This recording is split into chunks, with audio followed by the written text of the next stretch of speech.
Bueno, un saludo a todas y a todas. Estamos aquí para la última sesión de este curso que intenta reflexionar sobre o a partir de un balance en torno a lo que ha sido el giro descolonial en estos 30 años, en estas 3 décadas que se cumplen en 2022 de la pretensión de haber celebrado, de celebrar el quinto centenario en 1992 de la invasión, el asalto al Atlántico y la invasión de Abya Yala.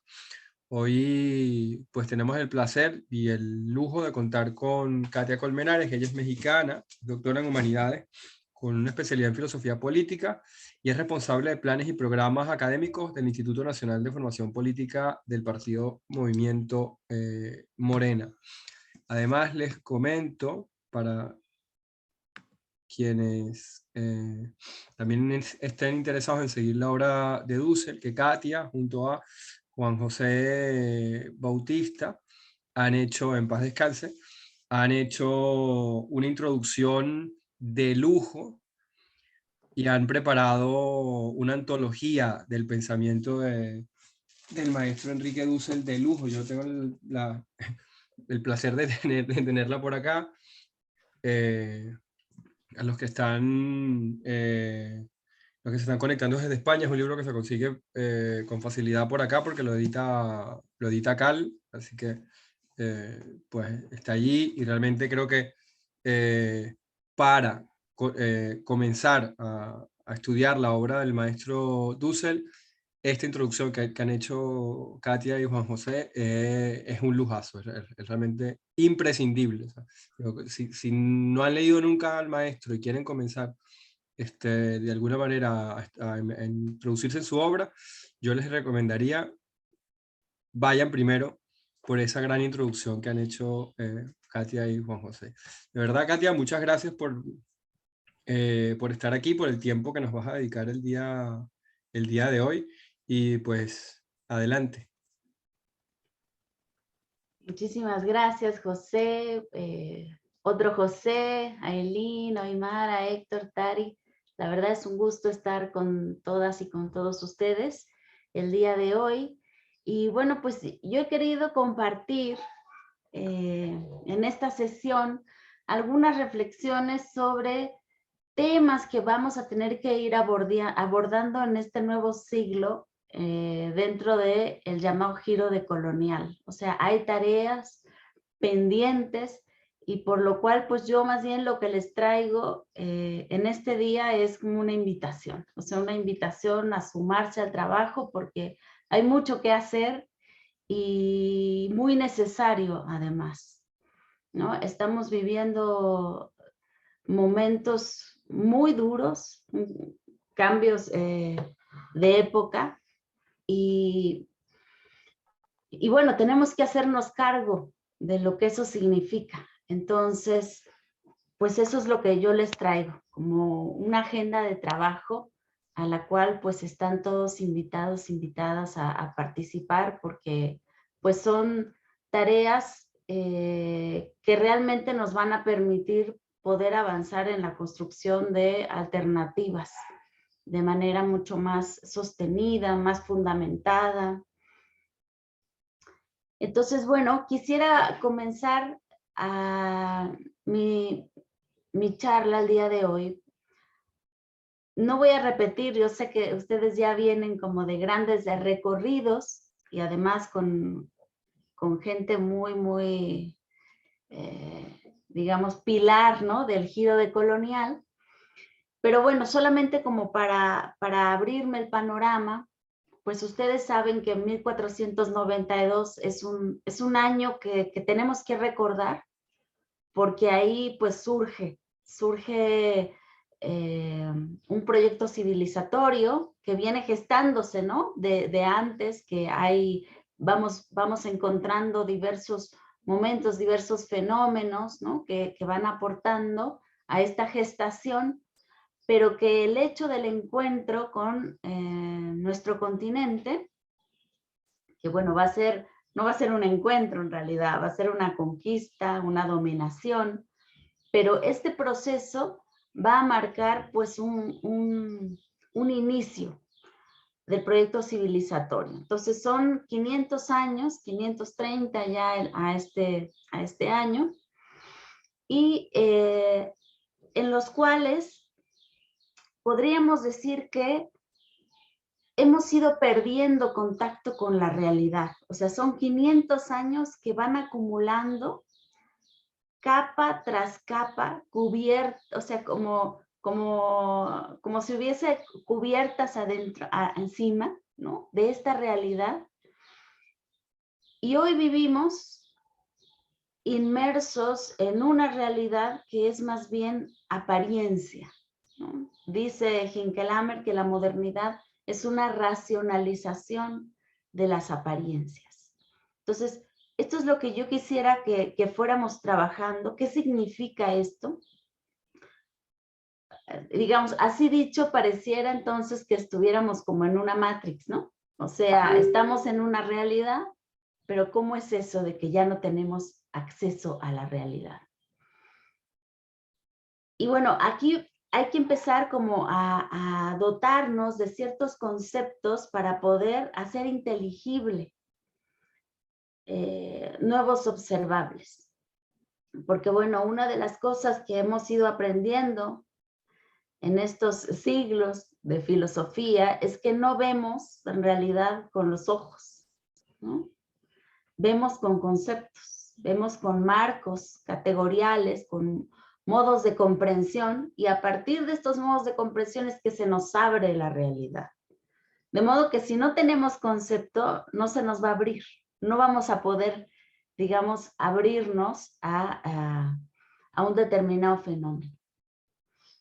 Entonces, estos 500 años en donde se ha puesto capa tras capa de información, va constituyendo un sentido común. Y este sentido común hoy podríamos decir que es el modelo, la modernidad, pero en su etapa neoliberal, ¿no? Como este último momento que estamos viviendo, en donde hay pues una sofisticación de la vida, pero justamente la misma palabra nos da una clave, ¿no?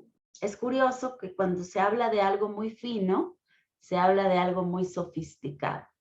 Y esta palabra, cuando uno le rasca, ¿de dónde viene lo sofisticado? Viene del sofisma, viene del sofista, viene de el quedarse con justamente las apariencias. Es una glorificación de la apariencia, como si la apariencia fuese lo sustancial. Entonces, ¿qué pasaría si de pronto alguien nos dijera pues que la realidad que tenemos ante los ojos no es la realidad real? Que hay una realidad mucho más profunda que ya no tenemos ojos para ver y que sin embargo está ahí, determinando constantemente nuestra vida, pero que ya no podemos acceder a ella. Esa es un poco la situación que estamos viviendo el día de hoy. Y entonces se trata como de ir quitando una a una estas capas, y por eso estos temas que yo quisiera abordar con ustedes hoy se dan con el objetivo de poder instrumentarnos, ¿no? Con categorías, instrumentarnos con herramientas que nos permitan tener una visión de la realidad mucho más acercado a lo que es la realidad real. Y bueno, se ha dicho de muchas maneras, Hinkelhammer lo ha dicho, Dussel, Ramón, ¿no? Que esta contradicción que estamos viviendo en el siglo XXI, pues la contradicción fundamental es la contradicción capital-vida, ¿no? Ya no sería capital-trabajo, que en lo cual se abocó toda la izquierda en el siglo XX, sino que tenemos ahora esta vida que está siendo puesta en un momento crítico de reproducción. En parte de lo que se trata es de visibilizar esto, ¿no? De visibilizar algo que, aunque suena obvio, es decir, estamos vivos, estamos ligados a la naturaleza, ¿saben? No podemos comer otra cosa que no sea naturaleza, y cuando lo hacemos, nuestra salud luego se ve comprometida. Y la modernidad, sin embargo, nos va llevando hasta esos límites, ¿no? En los cuales nos quiere hacer comer justamente cosas que no son naturaleza, y de ahí empezamos a ver un montón de desórdenes en nuestra vida, patologías, en fin. Entonces, bueno, voy a empezar con estas tareas. La primera que quisiera yo poner sobre la mesa es la cuestión de la necesidad de tener una descolonización de la geopolítica. Y digo la geopolítica pensando también en cómo Enrique Dussel, cuando presentó su libro, ¿no? Filosofía de la Liberación, este libro pues icónico que fue realmente el inicio de una filosofía latinoamericana comprometida desde el otro, desde los pobres, desde América Latina, se da cuenta de que la geopolítica es lo que nos hace ubicar cuáles son los problemas que estamos viviendo hoy. Entonces, tener un diagnóstico geopolítico es básico para poder pensar la realidad, ¿no? Ese sería como el capítulo 1 que siempre tenemos que tener en cuenta a la hora de hacer un análisis, ¿no? Un trabajo filosófico, una reflexión. La geopolítica es la que nos da la ubicación de cuáles son los temas a pensar en nuestro tiempo, en nuestro espacio, en nuestro momento histórico. Dice Dussel, la filosofía no piensa la filosofía, sino que la piensa solamente para instrumentarse con categorías interpretativas. Entonces, tenemos que saber cuál es la realidad que tenemos el día de hoy, cuáles son los problemas que está enfrentando la humanidad, para poder entonces poner la razón a la altura de este momento histórico. Entonces, esa sería como la primera tarea que siempre tenemos que tener pendiente hacer, porque es un trabajo continuo, no es que haga un análisis geopolítico y me duermo 30 años, no, o sea, ese es un trabajo que hay que hacer permanentemente. Ramón Grossfogel, Rafael Bautista están trabajando de manera intensa este tema, y creo que nos están dando muchísimas luces para poder realmente identificar los nuevos problemas, los nuevos observables. Y en este punto, a mí me gustaría como remarcar uno de los temas que me ha parecido más relevante de los últimos análisis que ellos han estado haciendo, sobre este proceso de, ya no solamente de colonialismo que tenemos encima, que bueno, sabemos, tenemos 500 años de este proceso, sino de que habría comenzado un nuevo colonialismo, ¿no? Un neocolonialismo, en donde incluso espacios históricos que fueron justamente la sede del colonialismo, como fue Europa, ahora ya son también colonias de este nuevo colonialismo. Esto me parece muy importante porque nos trae a colación pues la complejidad que tenemos que tener en cuenta a la hora de pensar nuestra realidad. Es decir, ya no estamos hablando, por ejemplo, de países que colonizan otros países, ¿no? Ya no estamos hablando de primer mundo, tercer mundo, sino de un 1%, de un porcentaje de la población mundial que se ha ido posicionando al punto que es capaz incluso de echar por la borda un modelo, un proyecto histórico para hacer renacer otro, ¿no? Para poder plantear, por ejemplo, ahora, ¿no? El reseteo, el nuevo orden mundial. Es decir, estamos viviendo momentos en los cuales pues las categorías con las que estamos pensando necesitan también mudar, necesitan transformarse para dar cuenta de estas nuevas realidades, ¿no? Ya no entonces solamente nos vamos a quedar con categorías como clase social, o sea, estamos más allá de eso y eso tenemos que tenerlo muy en cuenta. Hay, sin embargo, digamos, reflexiones que son muy de fondo y que yo siento que siguen siendo un tema desde donde podemos aprender como a discernir y abrir brecha en la construcción de alternativas. Y esto me voy a referir al pasaje de la sociedad moderna a la comunidad de vida. Y lo digo así ya pensando en que necesitamos avanzar hacia allá, ¿no?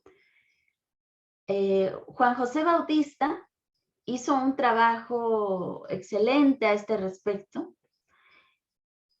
Él lo empieza a rastrear de Dussel, de la lectura que hace Dussel de Marx, y después él continúa profundizando muchísimo porque además pues él tenía todo un bagaje cultural, civilizatorio de los aymaras, que eran pues propiamente la cultura de donde él venía. Entonces era un tema que él trabajaba en primera persona, ¿no? O sea, él tenía pues estas experiencias comunitarias y dice Marx algo súper importante, y es que el capitalismo necesitó destruir las comunidades para poder surgir como capitalismo, ¿no? Entonces necesita producir otro tipo de entramado de relación entre personas, de relación intersubjetiva, y esta va a ser la sociedad, ¿sí? La sociedad moderna. Entonces, las comunidades, que eran pues la manera en cómo se organizaba la humanidad, en todos los, digamos, en todos los rincones de la tierra, como clanes, como de distintas maneras, pero finalmente comunidades, ¿no? Se rompe por el surgimiento del capitalismo. Entonces, esto va a significar una ruptura existencial en el modo como se va a autocomprender el ser humano. Porque cuando se rompen las comunidades, no solamente se rompe, digamos, la relación intersubjetiva entre personas, sino que también se rompe la relación con la naturaleza. Y esta es una de las cosas como más importantes que quiero resaltar, ¿no? Porque las comunidades no eran solamente comunidades humanas, sino que eran comunidades de vida. Comunidades en donde había básicamente tres actores. Por una parte, la naturaleza, que es parte de la comunidad como madre, como tierra madre, y esto está presente en los distintos pueblos originarios del mundo. La otra parte de la comunidad es el espíritu de los ancestros. Él lo llama, Juan José lo llama así, y se refiere a la historia de vida de los que nos anteceden, ¿no? Y que están también presentes en nuestra cultura, en nuestra memoria, en nuestro modo de comprender, en la cosmovisión, en las costumbres. O sea, el espíritu de los ancestros no es algo, digamos, etéreo, sino que tiene que ver con efectivamente el modo como nos comprendemos en la realidad. Y finalmente los seres humanos. Entonces, estos tres parientes, los llama también Rafael Bautista, él habla de comunidad de parientes, son los que constituyen el entramado de la comunidad de vida, que había de distintas culturas, ¿no? O sea, no vamos a entrar ahorita en ese asunto, en las diferencias, sino más bien lo que queremos remarcar es cómo la destrucción de esta comunidad de vida tuvo todo un proceso, ¿no? Y siguió, digamos, una estrategia. Por una parte, se concibió la naturaleza como cosa, y aquí la ciencia tuvo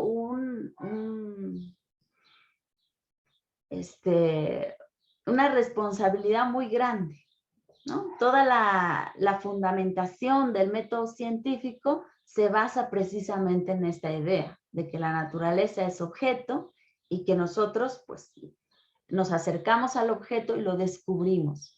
Lo descubrimos porque él, como tal, no tiene digamos, un sentido en sí mismo, sino que lo descubrimos en su relación con nosotros. Por otra parte, también, en el lado de la filosofía del derecho, y en eso quisiera yo entrar un poquito más adelante, pero solo lo voy a mencionar, la filosofía del derecho también hizo su parte, ¿no? O sea, concibió la naturaleza como objeto de propiedad, ¿no? Entonces ahí, filosofía del derecho y método científico casan perfectamente. O sea, en los dos hay una concepción de objeto que es muy fácil de transitar, ¿no? Entonces, el método científico, como el modo de desarrollo de todo el conocimiento, pues va estableciendo coordenadas interpretativas, a partir de donde pues se va a enmarcar toda la comprensión de la racionalidad moderna. Entonces tenemos aquí, ahora sí ya, como coordenadas sujeto, objeto, ¿no? Aparte de esto, también el capitalismo va a requerir la pauperización de la población. Y esto es como una consecuencia también muy natural de la destrucción de la comunidad. Porque si sacas al individuo, ¿no?, de la comunidad, lo tienes, dice Marx, desnudo, ¿no? Lo tienes como individuo, él dice libre, ¿no? Como trabajador libre. Pero libre es una palabra que él utiliza de manera muy, pues como irónica, en el sentido de que en realidad no tiene nada, ¿no? O sea, no tiene comunidad, no tiene ligazón, no tiene vínculos y tampoco tiene propiedad, ¿no? Está desnudo. Es, por otra parte, va a decir Marx, pobreza absoluta. Entonces se necesita esta pauperización, ¿no? Pauperización que además va a venir acompañada de una visión muy negativa del campo como lo atrasado, como lo salvaje, como lo que está pues precisamente inmerso en la naturaleza y de donde hay que salir, ¿no? Hay que ir avanzando como hacia el desarrollo, hacia la civilización, hacia la modernización y finalmente hacia la ciudadanización, ¿no? Para salir del campo hay que volverse ciudad y eso también implica pues todo un proyecto pedagógico en donde el ideal de la sociedad burguesa y citadina pues se va a convertir realmente en aquello a lo cual pues todo el mundo quiere aspirar, ¿no? O sea, se conmina a la gente a abandonar las comunidades por ser pues medios atrasados y buscando el progreso en la ciudad. Entonces, bueno, este proceso de destrucción de las comunidades humanas va a ser realmente básico, ¿no? Y ese proceso sigue todavía. O sea, hoy en día, incluso las familias nucleares en un montón de países del mundo, pues ya ni siquiera funcionan como tal, ¿no? O sea, se ha satanizado la relación familiar, se la ha visto como un lugar de atraso, como que el lugar en donde no se permite que el individuo realmente se desarrolle. Entonces se van cortando como todos los vínculos y finalmente pues vas teniendo una sociedad de puros individuos. Una sociedad de puros individuos es una sociedad sumamente manipulable. Porque pues tienes, digamos, voluntades atomizadas, separadas, y que pues ya no tienen como una memoria y una fortaleza para poder, digamos, sumarse y tener un peso mayor en determinado toma de decisión, ¿no? Entonces,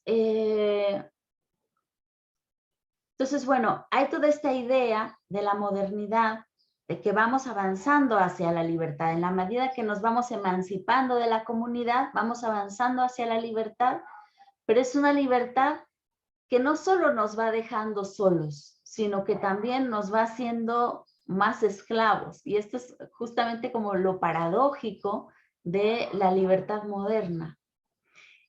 Y yo quisiera invitarles, por ejemplo, a leer un artículo de Juan José, que es muy rico en este respecto, que se llama Hacia la reconstitución del ser humano como sujeto. Este texto, él habla sobre cómo es que el sujeto, ¿a qué está sujeto? O sea, ¿qué se necesita para ser sujeto? Él trabaja esta idea, ¿no? Porque, digamos, a lo que estaríamos llamados es a volvernos sujetos, ¿no? No objetos. Entonces dice, ¿qué quiere decir sujeto o a qué estamos sujetos? Y entonces él trabaja un argumento para mostrar que realmente el sujeto, o sea, el que se puede decir que se autodetermina, con una autodeterminación que no es solamente individual, sino que viene de un criterio mucho más profundo, es el estar sujeto a la vida. Y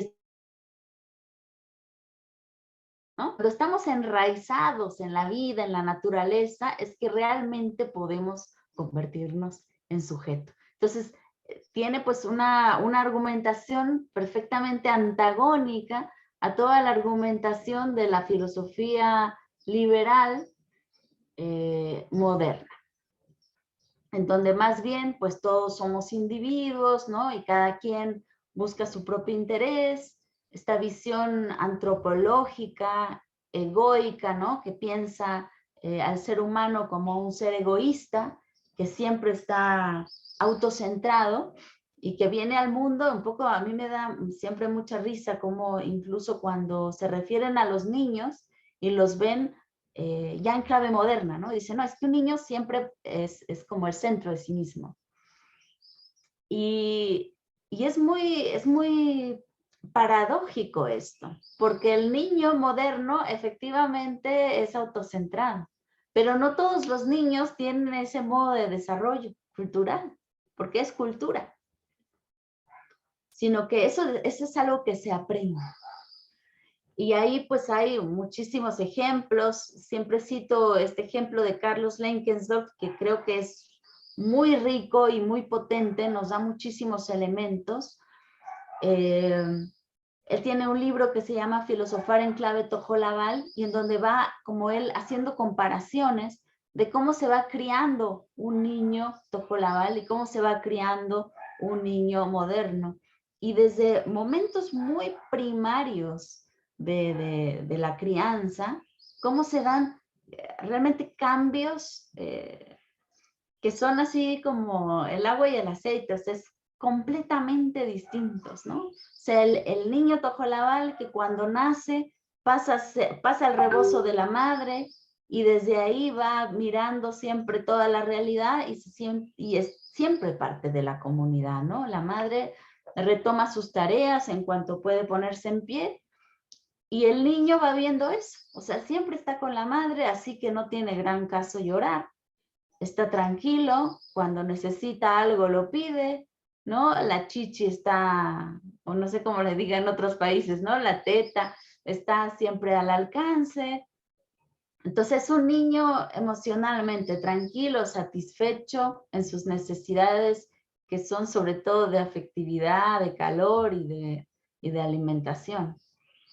Y en vez el niño moderno, en general, está solo en una cuna, ¿no? O sea, está o en su carrito o en su carreola, en se le hace tanto énfasis desde los primeros datos neuronales que él tiene, es siempre visto como un ser aparte.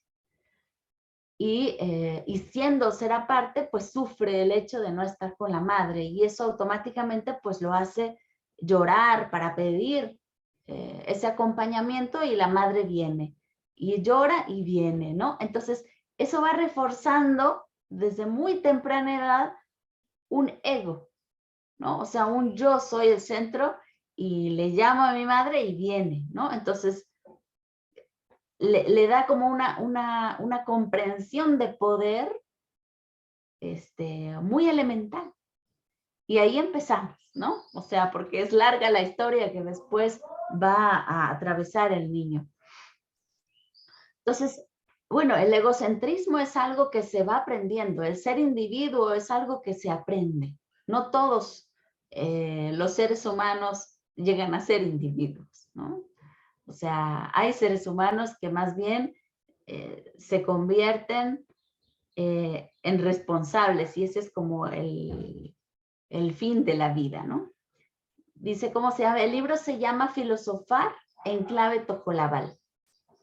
Y toca muchos temas, no solamente toca el de la crianza, toca el del lenguaje, ¿no? Cómo la lengua tojolabal, así como otras lenguas, son ergativas, en donde es tan importante el sujeto como el objeto, ¿no? Bueno, nosotros lo decimos así, obviamente en ellos no está esa separación, pero un poco para que me entiendan, la estructura del idioma tojolabal siempre refiere dos sujetos, ¿no? Es decir, cuando una construcción, digamos, tratando de pensarla en español para hacerla inteligible, sería yo hablo y tú escuchas, ¿no? Y esa sería una oración completa. O sea, si yo dijera yo hablo, eso no tiene sentido en tojolabal, porque si no hay nadie que escuche, entonces no, o sea, nadie entendería eso, ¿no?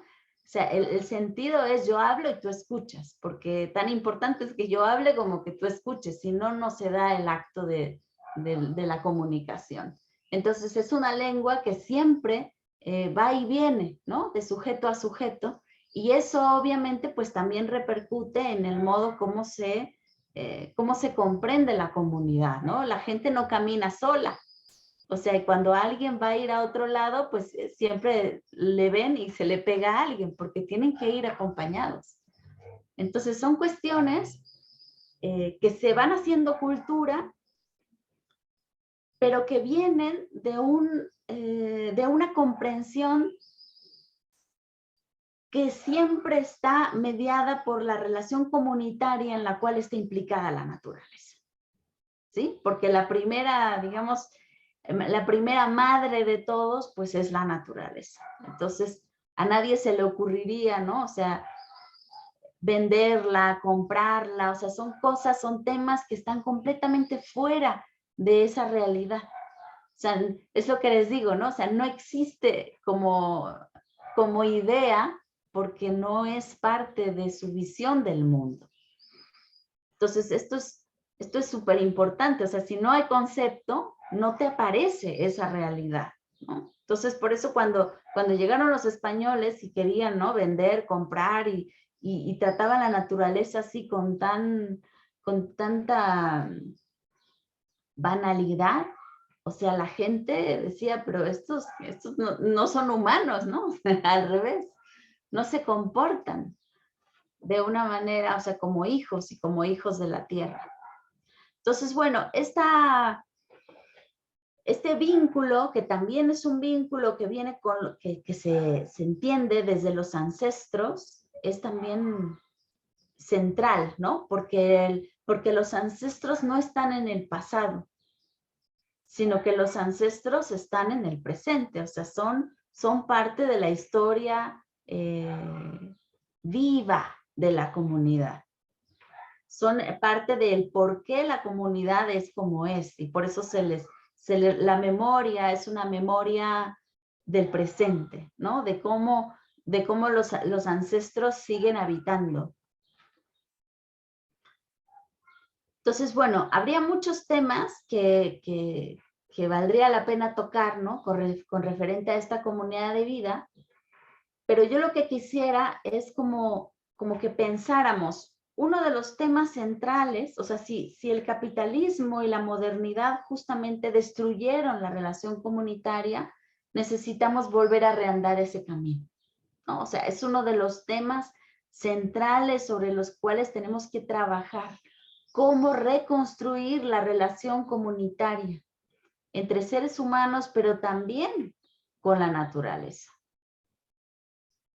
Entonces, es un camino que hay que volver a hilar, que hay que volver a andar.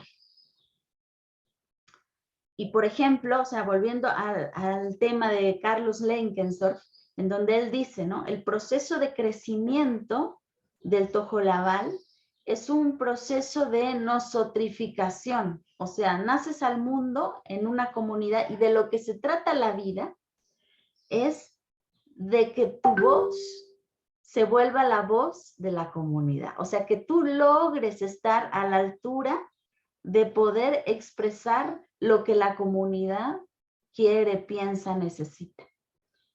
Entonces, hay un relato que él cuenta y que dice, ¿no? Yo estaba viendo por primera vez una asamblea en donde estaban ahí tomando un consenso, una comunidad, y todos hablaban, ¿no? Al mismo tiempo. Y era un caos, o sea, yo no entendía nada. Dice, pero había una palabra que siempre estaba en el ambiente y que era tic.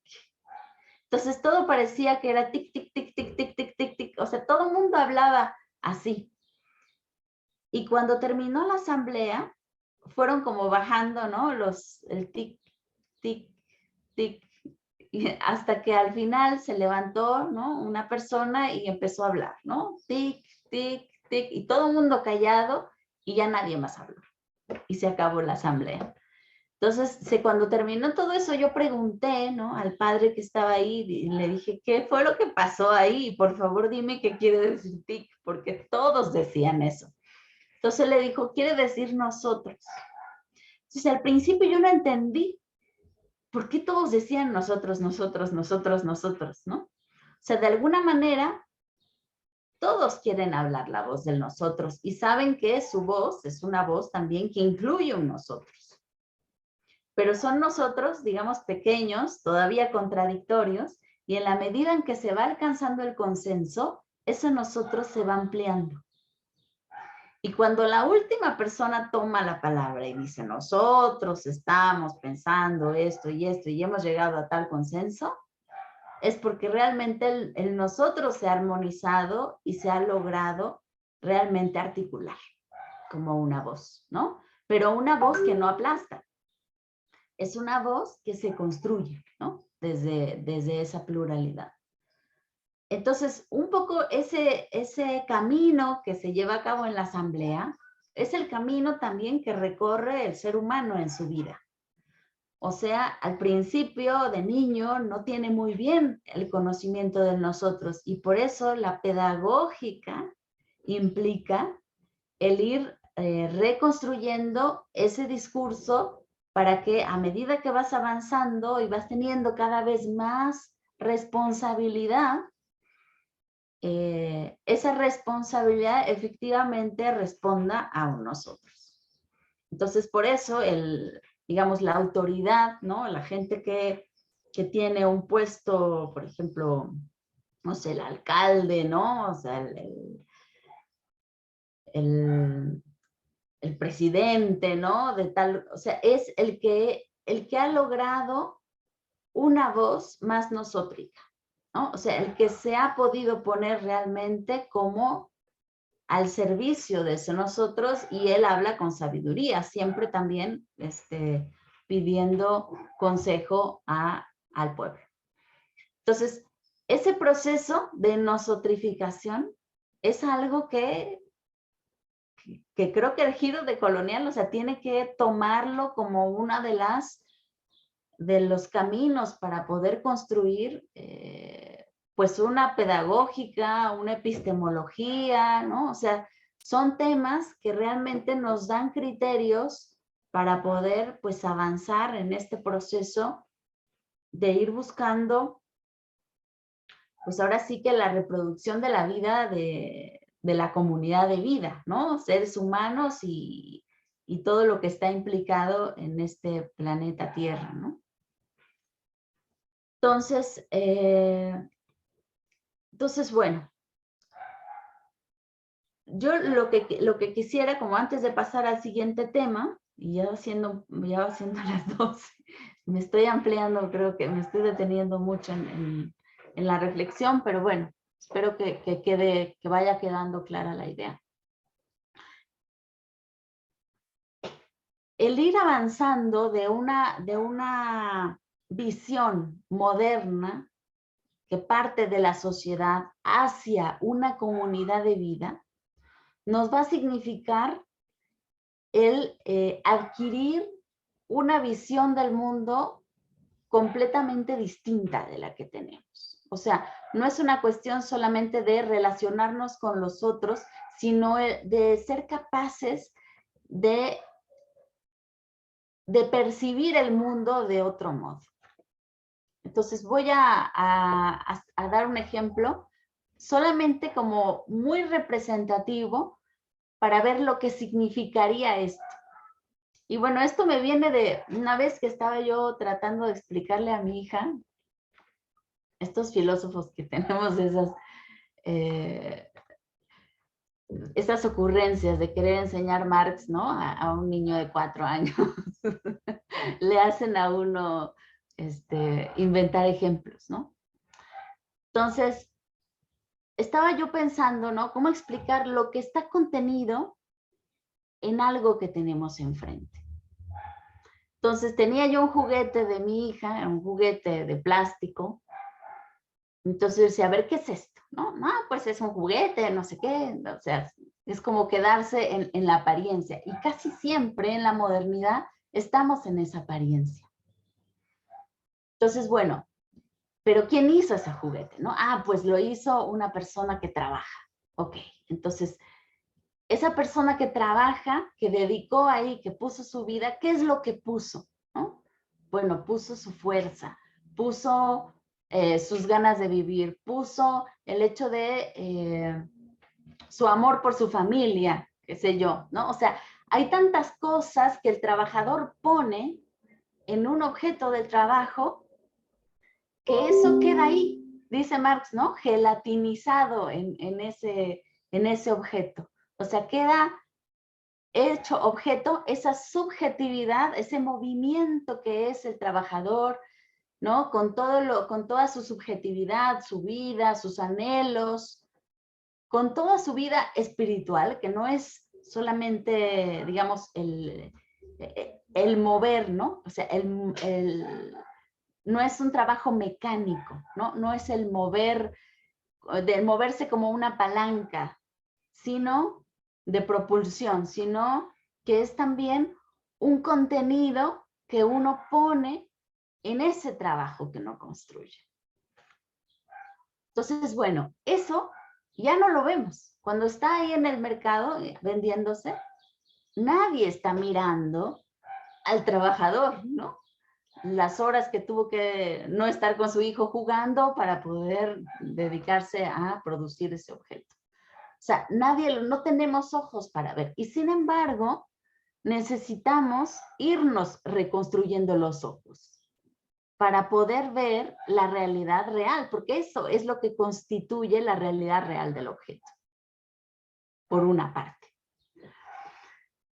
La otra parte, ese objeto también contiene historia, contiene nuestra historia, la historia también cultural, civilizatoria de la humanidad, ¿no? Que nos habla de cómo comprendemos las necesidades que tiene el ser humano en el juguete, qué sé yo, de dispersarse, de divertirse, de relajarse, de aprender, de interactuar. Entonces, hay también una historia que nos habla de la tecnología que se tuvo que desarrollar para poder llegar a ese objeto. Entonces van viendo cómo se va acumulando contenido, ¿no? en este objeto. Entonces, dice Marx, por ejemplo, ¿no? están ahí pues las necesidades vitales también del ser humano, ¿no? Que son necesidades del estómago, pero también son necesidades de la fantasía. Necesidades que van juntas, porque además siempre nos satisfacemos de manera humana, no nos satisfacemos simplemente de modo físico. Y por eso pongo ejemplo que si alguien me dice, tengo hambre, y yo agarro, ¿no? O sea, el plato de comida y se lo tiro al piso, se va a sentir indignado. O sea, en su dignidad humana no podrá ser satisfecho, aunque se coma la comida del piso. Entonces, no comemos nada más por alimentarnos de nutrientes, sino que necesitamos comer humanamente, o sea, espiritualmente, idealmente. O sea, nos alimentamos de una manera mucho más completa.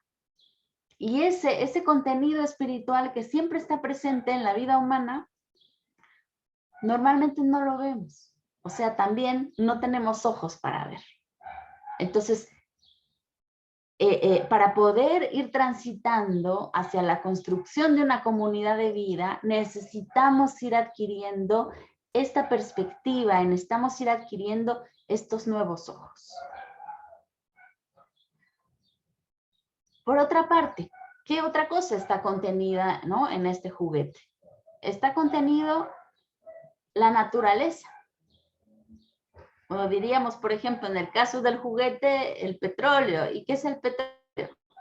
Y yo decía, y son los dinosaurios. Cuando decía eso era así como para los niños, ¿qué? ¿No? O sea, los dinosaurios están aquí en este juguete. Y yo decía, pues sí, sí están ahí en ese juguete. Pero otra vez, no somos capaces como de verlo, ¿no? Pero una vez que un niño como que toma conciencia de todo lo que está contenido en ese juguete, ama mucho más ese juguete. Ese es un poco lo que nos pasa al ser humano. O sea, empezamos a ver que una cosa no es una cosa. Y de eso se trata. O sea, tener una perspectiva nueva y hacia donde tenemos que transitar es a poder ver el mundo no como un mundo de entes, no como un mundo de cosas, sino como un mundo de historia, como un mundo de vida, ¿no? De subjetividad contenida. Entonces, esa es como la mirada que tenemos que ir recuperando y que nos está costando mucho. ¿Por qué? Porque otra vez, tenemos 500 años cosificando el mundo y quedándonos solamente con esa sofisticación de las apariencias, ¿no? Con esta glorificación del cómo me aparece la realidad. Entonces, el desandar el camino hacia la comunidad de vida nos va a requerir poder reconstruir esta mirada para que entonces, cuando nos relacionemos entre nosotros, seamos conscientes de lo que tenemos enfrente. Y esto es muy fuerte. O sea, no sé si alcanzan como a ver todas las implicaciones que puede tener esto. Porque realmente nos pone delante de la dimensión sagrada de la realidad. Porque nunca tenemos enfrente una cosa, aunque la tratemos como cosa. O sea, siempre hay una realidad ahí, diría Hinckelhammer, que nos grita como una presencia ausente. Porque no somos capaces de verla. Entonces, si en cada ocasión pudiéramos tener esta mirada, realmente nos aparecería la vida mucho más milagrosa, ¿no? Y a veces digo, es como, creo que nos descalzaríamos más. Y descalzarse quiere decir saber que está uno caminando en un lugar sagrado.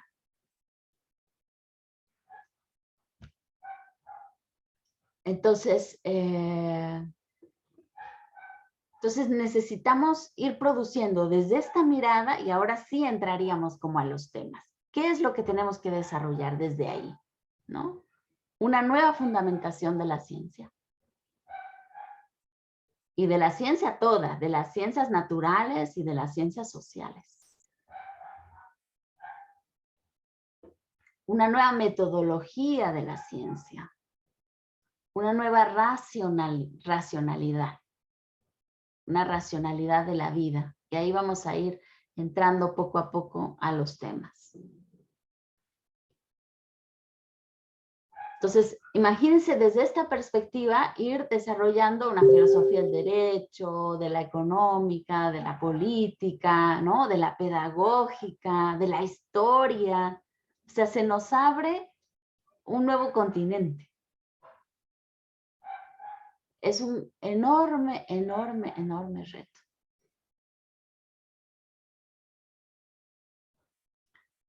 Pues no sé si hacemos ahorita como una pausa de preguntas y después entramos ahora sí como en el resto de los temas, porque este me parecía como central por ser la perspectiva, ¿no? Y después ya podríamos entrar en lo que implicaría en el método, la racionalidad de la vida, ¿no? La filosofía del derecho, en fin. Vale, sí, como... Como para ver si se ha entendido lo que he dicho. Vale, perfecto. Gracias, gracias Katia. Realmente, como siempre, escucharte es inspirador.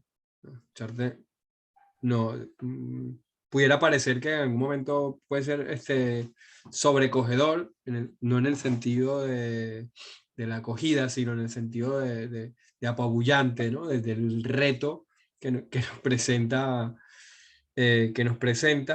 pero al mismo tiempo es conmovedor, en el sentido de que nos invita a la acción. Sí, tu palabra es una palabra que siempre conmueve. No en este sentido cursi, sino en el sentido de la conmoción. Y por eso siempre agradecido de escucharte, además de tener la posibilidad de abrir este diálogo en un espacio como este. No sé si los compañeros, las compañeras tienen alguna pregunta, algún comentario, algo que no haya quedado claro, lo que quieran profundizar. José Manuel. Bueno, yo quería darle un beso y un abrazo potencial a Katia y felicitarla como siempre, porque como tú dices, conmueve y tanto que conmueve. Yo estuve con ella cuando la conocí la primera vez, aparte de haber leído y estudiado la introducción que hace con Juan José a ese compendio brutal que hacéis de Dussel, que yo lo tenía por separado casi todo, pero la manera de aquilatarlo me parece magistral, aparte de la introducción. Pues estoy en un curso de marxismo del sur en la Complutense, y fíjate si conmueve que hemos estado como 4 meses, ha habido como 25 sesiones, marxismos haitianos, asiáticos, musulmanes, pero la segunda sesión fue la de Katia. Y ha sido la única vez que uno de los directores del curso ha intervenido. Y además interviene no opinando, sino confrontando radicalmente con el discurso de Katia. Es brutal, tío, José, brutal. No ha sucedido, no ha vuelto a suceder, Katia, en todo. Por eso digo que claro que conmueve en todos los sentidos. Conmueve en el sentido de lo que realmente te mueve el alma y conmueve de quien no se quiere conmover. A quien no se quiere conmover, a quien está a gusto en su sitio, y llega la muchacha y te conmueve, te lo mueve todo. y te lo quiero contar porque nos van a evaluar y nos piden un artículo y voy a centrarme exclusivamente en la transcripción porque te llama ingenua, bueno, no a ti, a tu discurso. No sé si lo recuerdas. Un discurso ingenuo, José, no conmovedor, sino ingenuo, volver al pasado, un poco naturalista, es de un paternalismo, una cosa de locos. Y yo lo tengo transcrito y es verdaderamente curioso. Y ahora te quiero hacer un par de preguntas, ya, esto es un poco una anécdota. Te quiero hacer un par de preguntas. Yo el tema de la comunidad de vida lo tengo claro, lo conocí claramente con con Juan José, lo he vuelto a ver de otra manera con los parientes y tal, con Rafael y contigo y tal. Pero los parientes ancestrales, yo acabo de entenderlos más como idea y como espíritu de los ancestros que luchan, no de cualquier ancestro, no sé si me explico. O sea, Chávez está vivo, el Che está vivo y todos estamos vivos y tú vas a estar viva y José va a estar vivo por lo que ha vivido cuando muera. No sé, a ver si me explico. Y no es que pretenda desechar la vulgaridad, no, ¿sabe? Pero yo, me puede responder porque a mí, yo tengo los ancestros son todos los ancestros o es un compendio de los ancestros que realmente, los ancestros que han luchado por la vida, por la comunidad de vida, o que por lo menos han sido conscientes de. No sé si, porque si no, se parece mucho al cielo de todo el mundo al cielo. Todos los buenos, ¿sabes? Los malos al purgatorio. No sé si me... Y la otra pregunta es que aquí, en el corazón de la bestia, la primera pregunta la ves, ¿no? Sí, ¿no? Está explicada, ¿no? Sí. La segunda es que mi compañera actual vive en un pueblo serrano, estupendo, rural, y el problema es que aquí en el corazón de la bestia, en el extremo sur europeo, imagínate en el centro suizo, del campesinado, está absolutamente vinculado al proceso del capital total. O sea, que esa vuelta a la naturaleza, esa vuelta a lo rural, que evidentemente la burguesía le da la espalda radicalmente al mundo rural, a construir con las manos y a ver crecer la vida con las manos en la tierra y tal, como decía Juan José, la tierra para quien la trabaja, con las manos, decía Zapata, ¿no? Y eso se lo quitan. Entonces, me parece que aquí, ese discurso aquí, por eso también puede rechinar un poco, porque aquí en el pueblo, aquí se dice, pueblo pequeño, infierno grande. ¿Sabes? Pues los celos, es toda la estructura absolutamente societaria y anticomunitaria del capital, parece que se concentra en los pueblos. Es absolutamente paradójico. Y la realidad de mi compañera en el pueblo este, bueno, ella está haciendo con la pandemia una historia de solidaridad y no lo ven, pero los padres, la comunidad educativa dice, tú algo querrás. ¿Eso es solidaridad cómo? Pandemia, solidaridad que estás contando. Tú fíjate qué fuerte. Entonces quiero un poco que también desarrolle eso. Un beso fuerte y felicidades a los dos.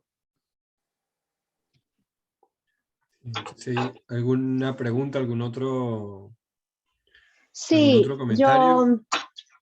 Mayra, sí, adelante. hola, sí, perdona, que estaba en el viaje entre el bar y casa. Pues muchísimas gracias, Katia. Me hiciste recordar mucho a una compañera mía que aquí, bueno, la siguen muchas personas, que es la Sara Cuentas, de igual te suena. Y básicamente yo lo único que quería decir es que estás dando una solución como a este nuevo mundo que viene, ¿no? Que es precisamente el volver a la naturaleza, el volver a conectar con la tierra.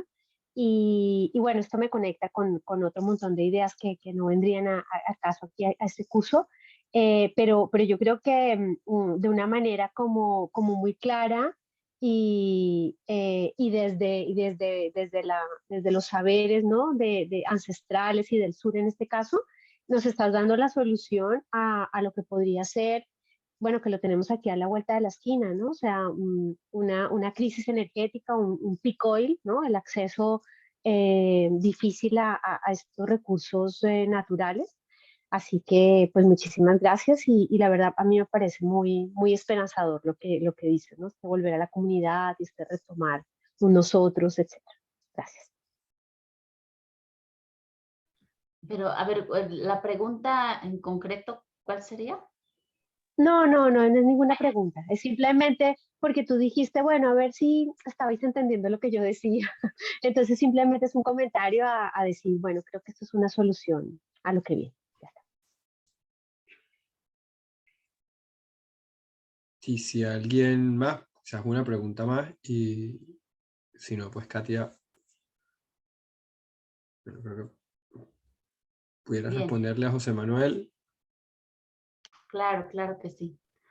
Pues bueno, yo creo que en parte José Manuel ya nos dio la respuesta, ¿no? Yo creo que sí se refiere a los ancestros que han dado la vida por la vida, ¿no? O sea, porque finalmente esos son los ancestros que vuelven, ¿no? O sea, que vuelven a la vida.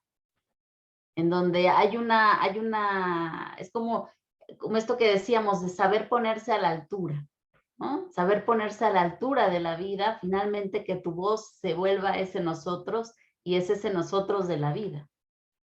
Entonces yo creo que ahí hay una reintegración y justamente por eso su voz sigue resonando, o sea, en el tiempo podemos seguir recordándolos porque su voz no pasa, ¿no? Sino que sigue teniendo esa fuerza porque nos habla de algo que ha sido pues esencial, ¿no? Sustancial de todos nosotros. Creo que ahí es donde vamos encontrando como esas voces. Entonces yo creo que sí, los ancestros que han dado la vida por la vida sería. Y con respecto a la otra pregunta que me parece buenísima, y creo que sí tienes un gran punto sobre la mesa, el hecho de que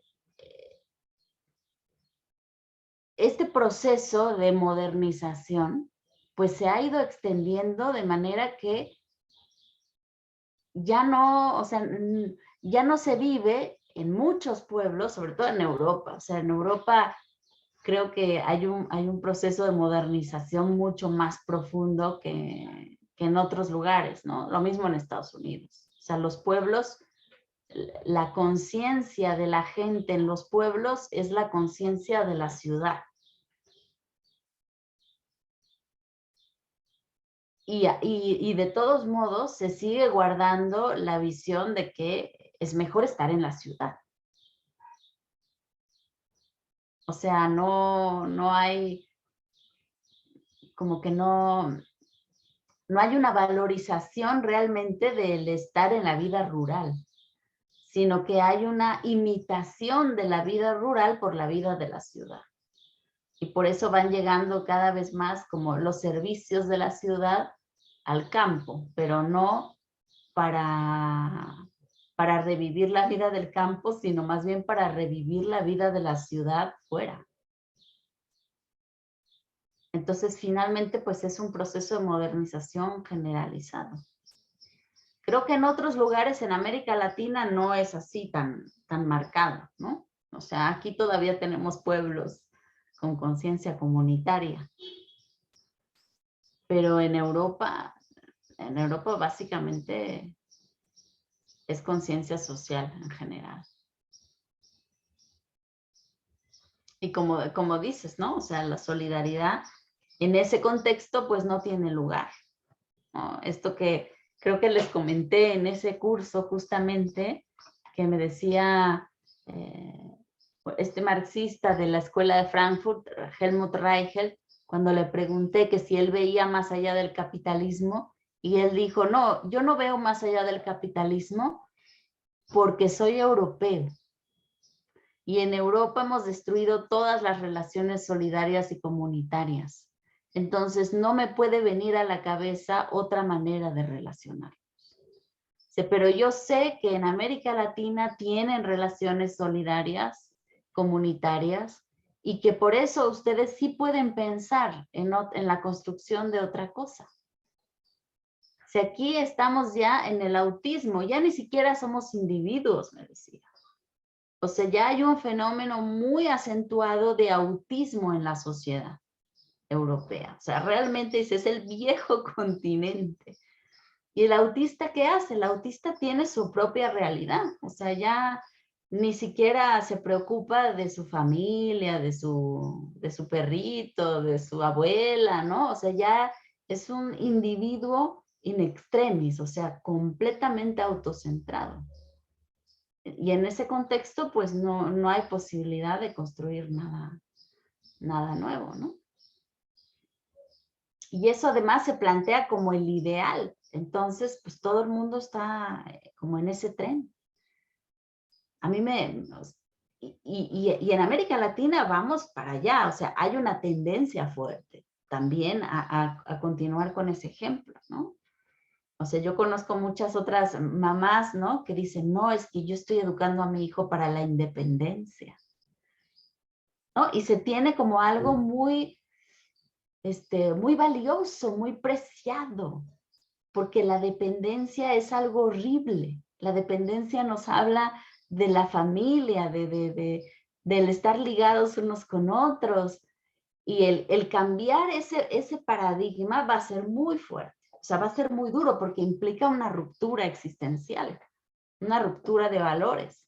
O sea, cuando yo empiezo a decir en mi medio, pues yo no quiero que mi hija se vuelva independiente, ¿no? O sea, en ese sentido.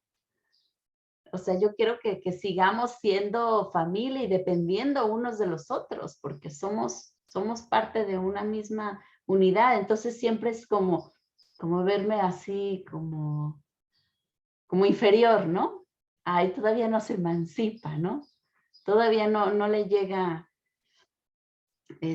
no quieres que sea libre, porque ser libre implica justamente romper todos los vínculos que tenemos unos con otros.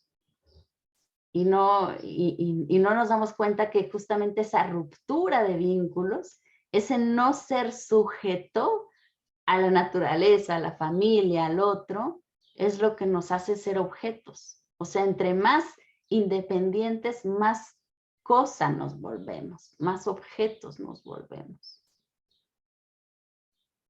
Sin raíces, sin historia, ¿no? Entonces, realmente es como llamar a la construcción de otra comprensión, de otro paradigma, y no es algo fácil, porque está tan metido el sentido común moderno que cuando hablas en otros términos, todo lo que se te escucha tergiversado.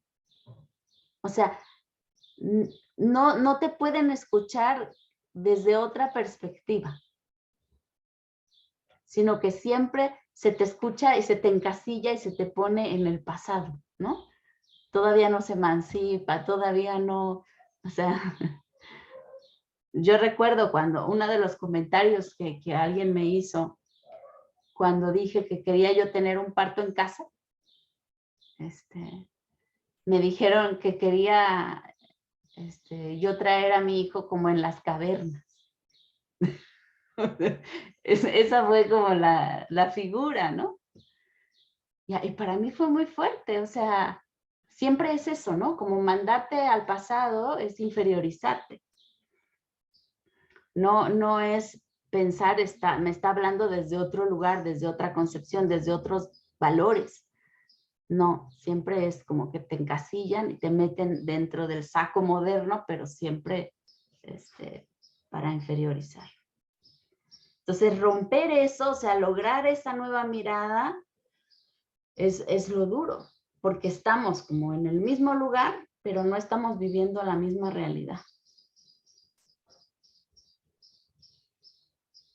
Eso es difícil de transmitir.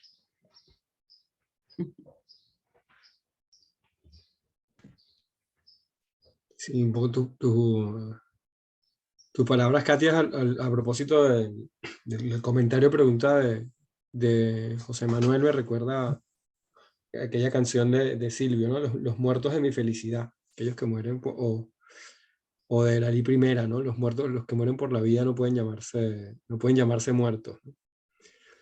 Un poco desde allí, además me has hecho recordar también mis procesos de inicio, cuando iniciaba la paternidad, el primer obstetra al que vimos, que claro, sabes que te hacen un perfil que ya no es un perfil familiar, ¿no? No es el perfil de dónde provienes, quién es tu madre, sino un perfil profesional para luego saber con qué discurso se van a dirigir a ti. Entonces, claro, compañera psicóloga, yo antropólogo, el obstetra se posiciona desde otro lugar porque, bueno, entonces ustedes saben que, y a partir de ustedes saben que,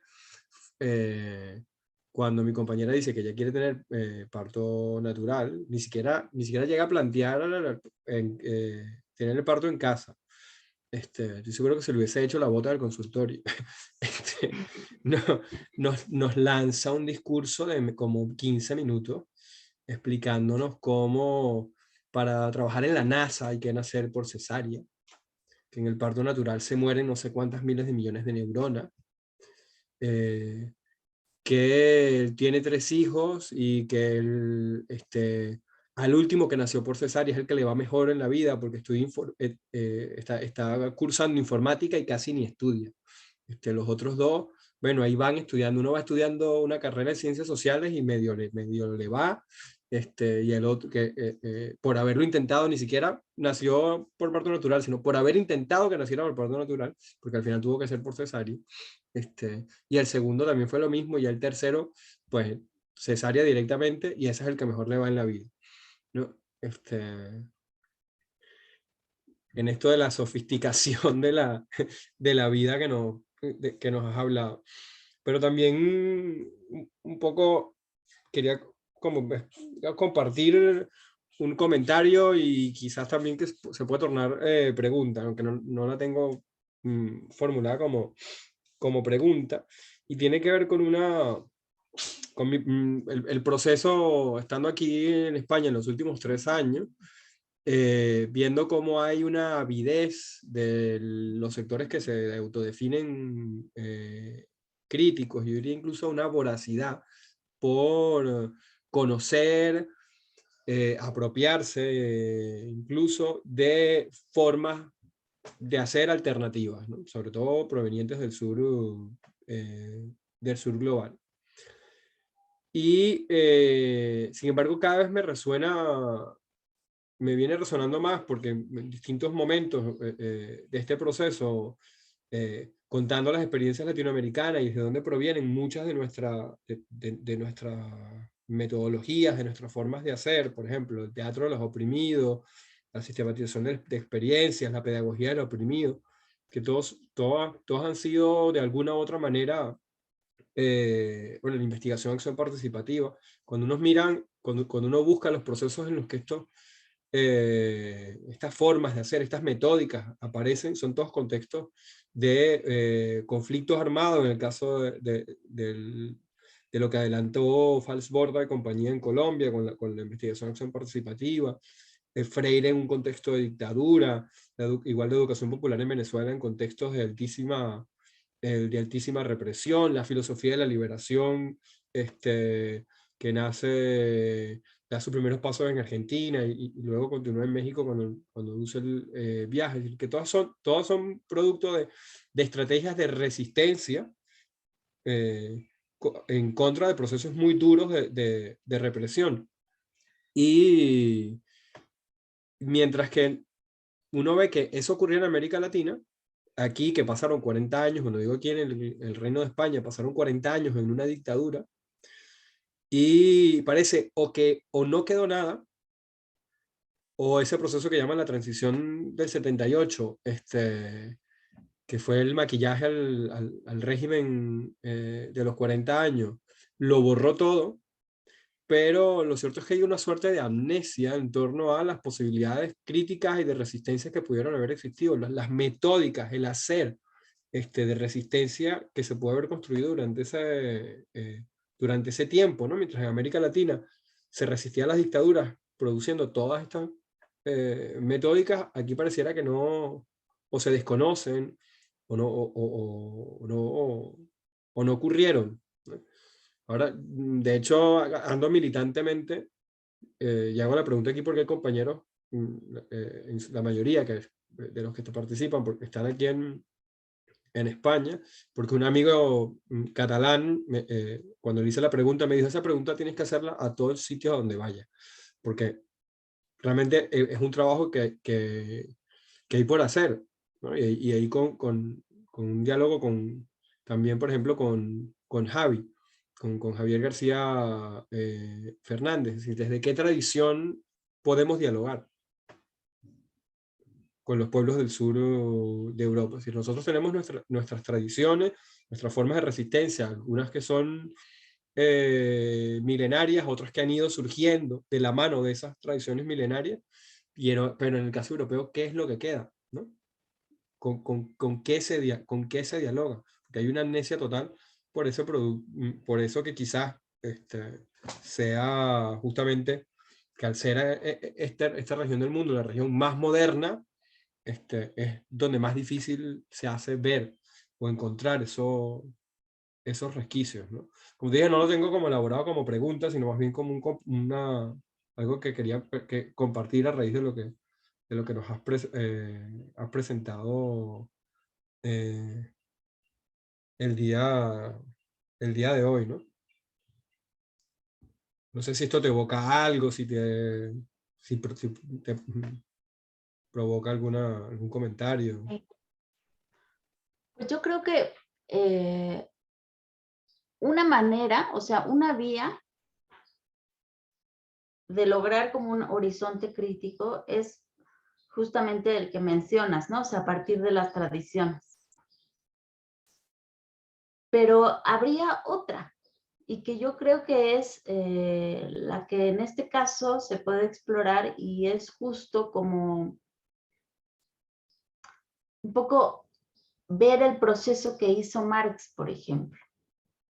O sea, cómo es que Marx logra ese nivel de criticidad siendo finalmente pues un europeo, un alemán, ¿no? Un moderno. ¿Cómo es que logra tener ese criterio tan claro? Y yo creo que ahí lo que nos puede dar como una orientación es el que él se haya fijado en el cómo se reproduce la vida. Que finalmente esa es la economía, ¿no? Pero hay muchas maneras de reproducir la vida. O sea, la economía también se puede ir expandiendo porque nos reproducimos la vida, como digo, humanamente, no solamente en el comer y en el beber. Entonces, el trabajo que él hizo fue metodológicamente muy, muy fino, porque él va hilando, ¿no? Y va dándose cuenta cómo es que este proceso de producción, que es proceso de reproducción de la vida, se ha invertido. O sea, cómo ya no reproduce la vida, sino que de pronto empieza a producir y a producir la muerte, ¿no? Entonces, el haber como entrado en ese punto nos puede dar como un sentido de criticidad que yo creo que desde ahí podemos empezar a dialogar. O sea, por ejemplo, la cuestión médica también, ¿no? Que hemos de alguna manera como conversado. O sea, la medicina, ¿qué se supone que tiene que hacer? La medicina es para la reproducción de la vida también. Pero ahí te puedes dar cuenta que este sistema científico, médico, no tiene nada que ver con eso. Entonces ahí ya no estamos apelando a una cuestión de tradición, sino que estamos apelando a un criterio de racionalidad, ¿no? Criterio de racionalidad de la vida. Entonces, yo diría, es más fácil siempre empezar con la tradición, porque la tienes más, nosotros como, digamos, desde el punto de vista de América Latina, tenemos eso de manera más palpable, porque es parte de nuestra vida. Pero en otros horizontes, yo diría, no es necesario que tengas esa tradición o no. Puedes también ingresar a tener un criterio crítico cuando empiezas a preguntar desde ese lugar que es la reproducción de la vida. Entonces, no es como privativo, ¿no? O sea, tener realmente una exterioridad histórica, geopolítica, para poder lograr un sentido crítico, sino que todos tenemos de alguna manera esa exterioridad por estar vivos. Claro que es una exterioridad transontológica, o sea, interna, ¿no? Y desde ahí sí podemos lograr ese sentido crítico. Entonces, por eso yo como que veo que es posible establecer criterios y diálogo. O sea, yo creo que este punto de vista que estamos trabajando, ¿no? para como punto Arquímedes, ¿no? ¿Cómo se dice? De Arquímedes, ¿no? No sé si es arquimédico, no sé. Es el lugar desde donde podemos empezar a establecer diálogos más allá de nuestras fronteras, o sea, más allá de los lugares en los cuales estamos acostumbrados a dialogar. Porque no estamos apelando a una cuestión de tradición, ni de historia, ni de cultura, sino que estamos apelando a una cuestión de la reproducción de la vida, y ahí sí todos estamos implicados. No sé si iba por ahí tu pregunta. Sí, sí. Héctor ha pedido la palabra, Héctor. Adelante. Hola, hola a todos. Y bueno, doctora Katia, su ponencia ha estado bastante interesante. Y digamos que, bueno, desde hace rato tenía una pregunta, pero tiene que ver ya más o menos con lo que todo el mundo ha estado comentando. En términos de nuestra racionalidad moderna y lo difícil que es cambiarla, porque nuestras estructuras, digamos, históricas de nuestra humanidad, pues están construidas precisamente con esa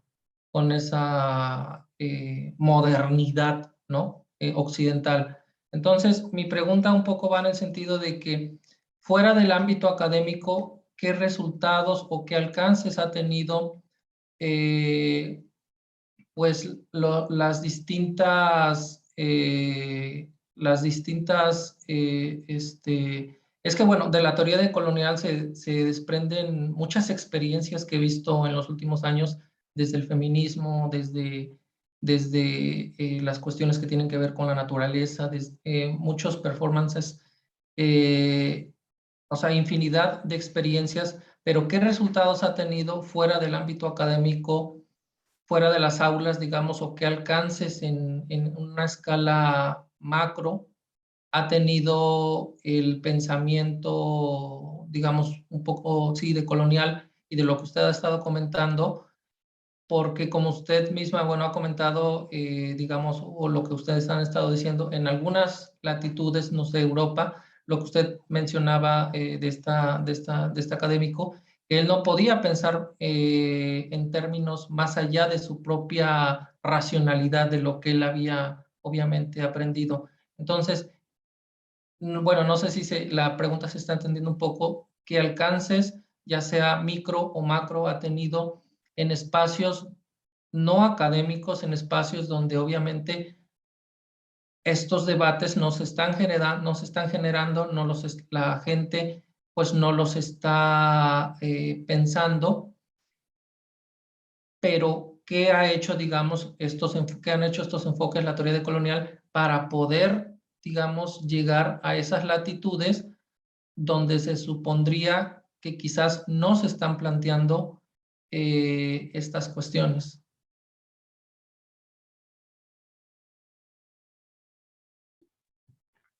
Bueno, yo diría primero que hay más por hacer que hecho.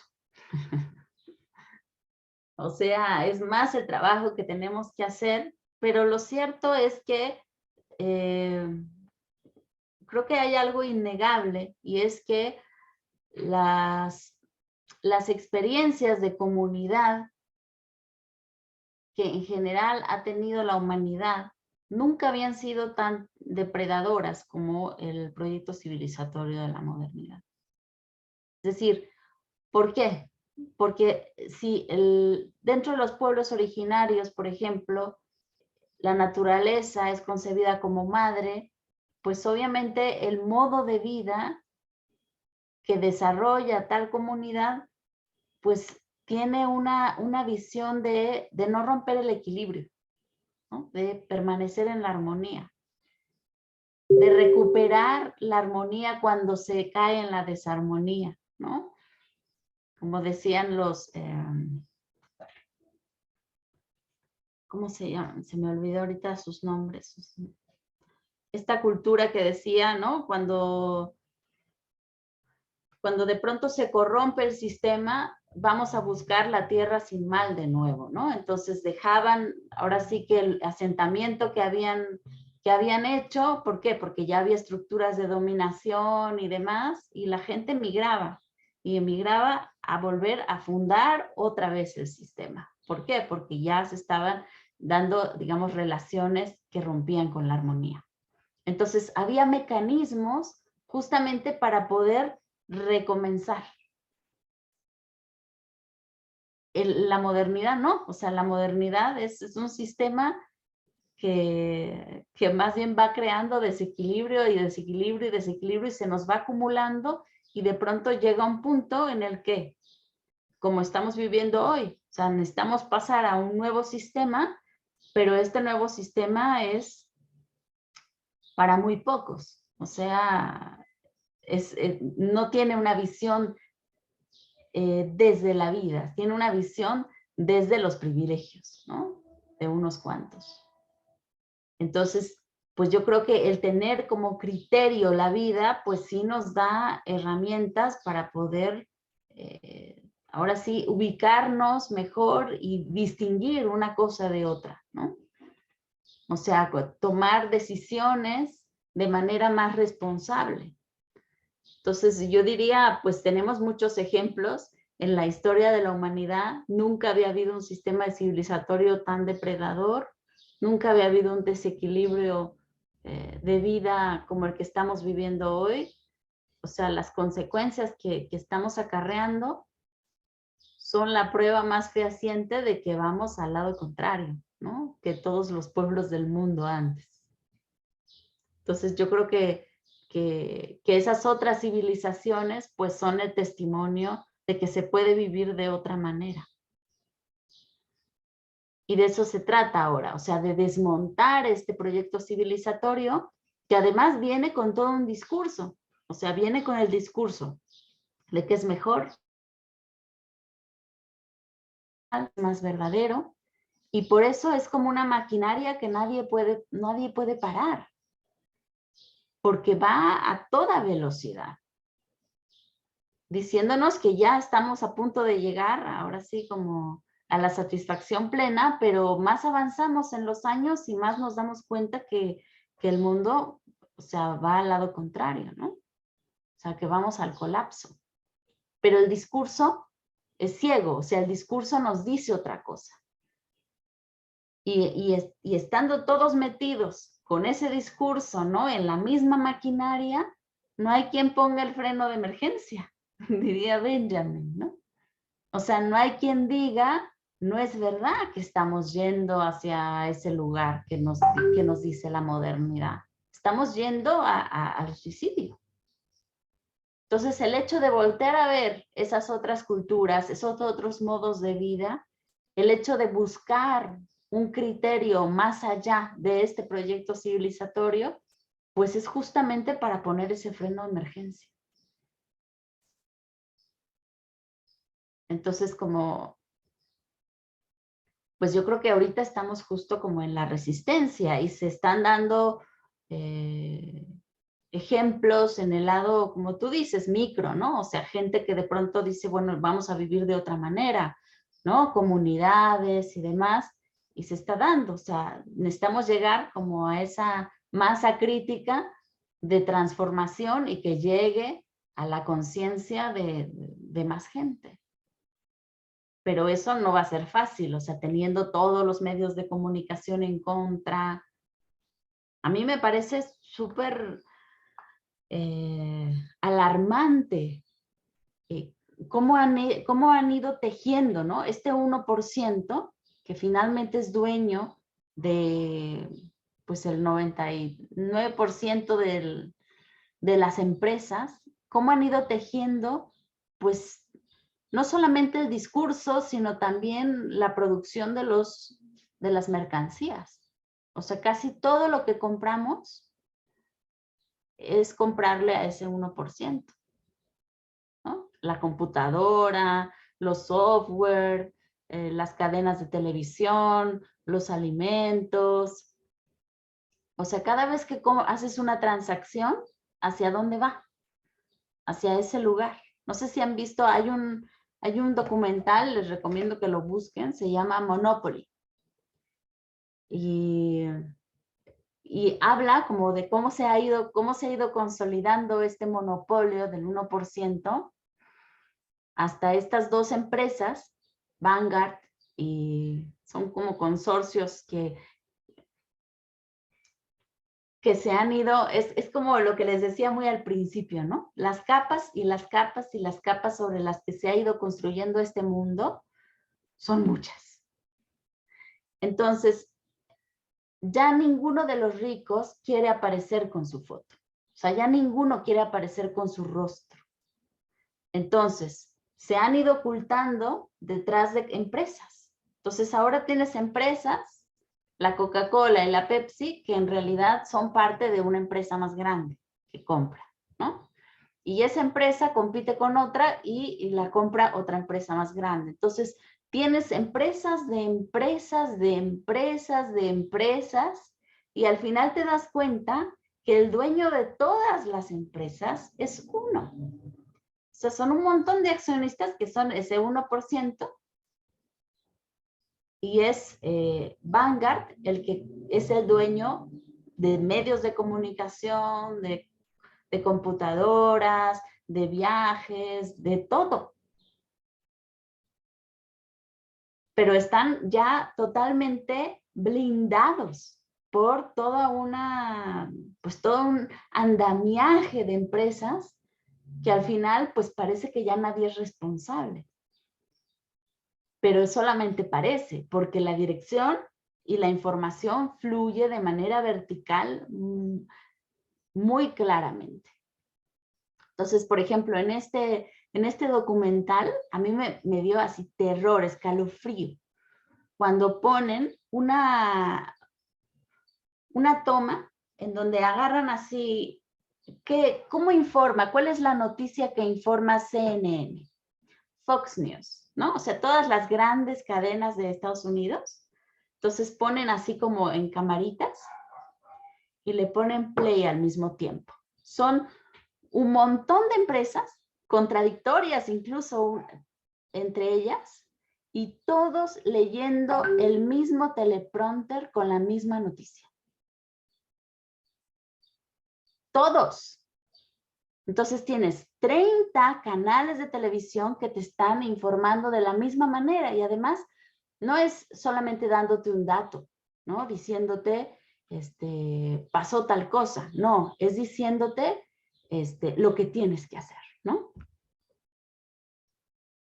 Cómo tienes que enfrentarte a esta pandemia. Entonces es un sentido común, pero que se bombardea, o sea, de manera muy fuerte, porque al final es una sola empresa la que dice qué es lo que tiene que saber la gente y cómo. Entonces, estamos recibiendo esos mensajes de una manera, de otra manera, pero es el mismo mensaje repetido. Entonces, al final, ¿qué pasa? Pues al final lo repetimos nosotros también. Es una cuestión así de repetición. Y estamos metidos ahí. ¿Es la Matrix? Sí, es la Matrix. Muy claramente. Entonces, ¿cómo hacemos para despertar de ese sueño, ¿no? Para despertar de ese discurso.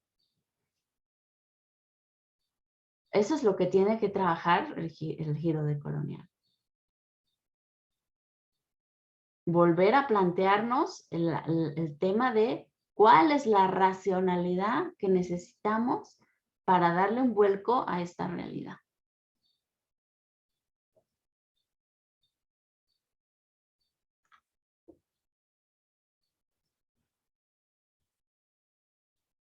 No sé si te respondí, Héctor.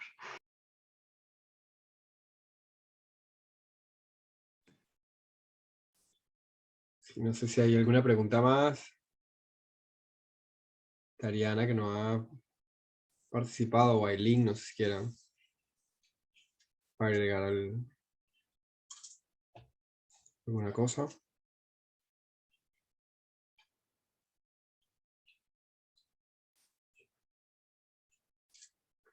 José Manuel.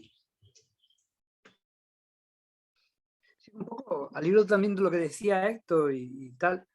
No sé, yo aquí en el extremo sur, en Andalucía, el retorno a los orígenes es difícil, porque fíjate que incluso Ortega y Gasset, la norma de la filosofía española, le hace un comentario que es, yo lo tengo valoradísimo, ¿no? A Ayub Hassan, un poeta del Califato de Córdoba del siglo XI, se llama El collar de la paloma, que es un discurso brutal, universal sobre el amor, el desamor, bueno, una cosa de una emocionalidad brutal, y le hace Ortega un prólogo que es muy famoso y no reconoce todo el andaluz como español.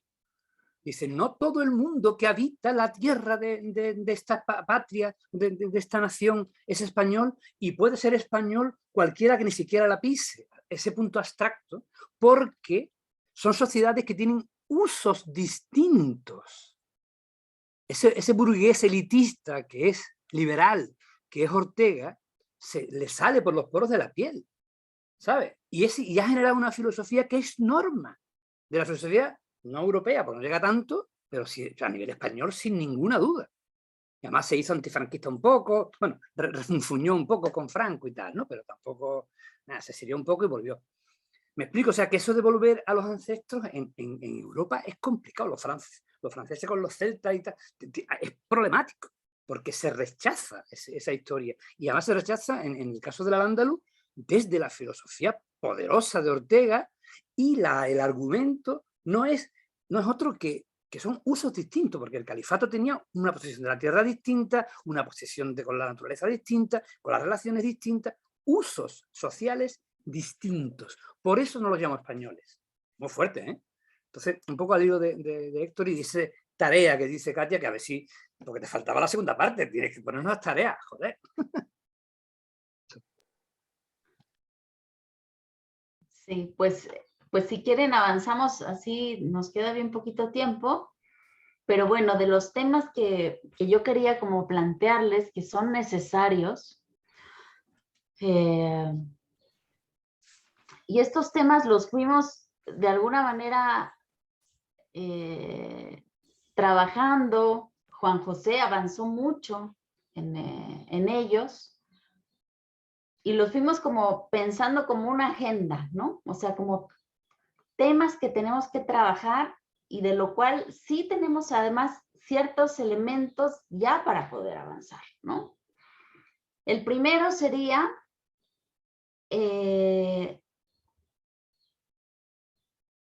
la reconstitución de un ser humano nuevo. O sea, la idea de ser humano. Porque la idea de ser humano moderno no da más, ¿no?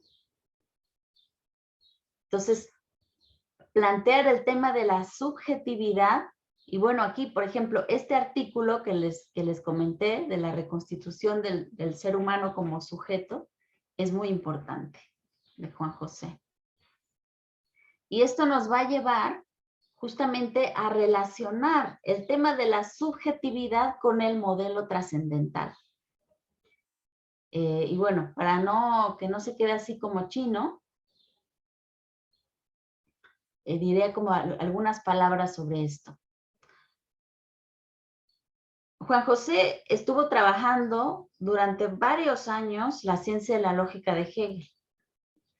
La ciencia de la lógica de Hegel es una obra muy importante para la modernidad, porque realmente lo que produce Hegel con esa obra es un argumento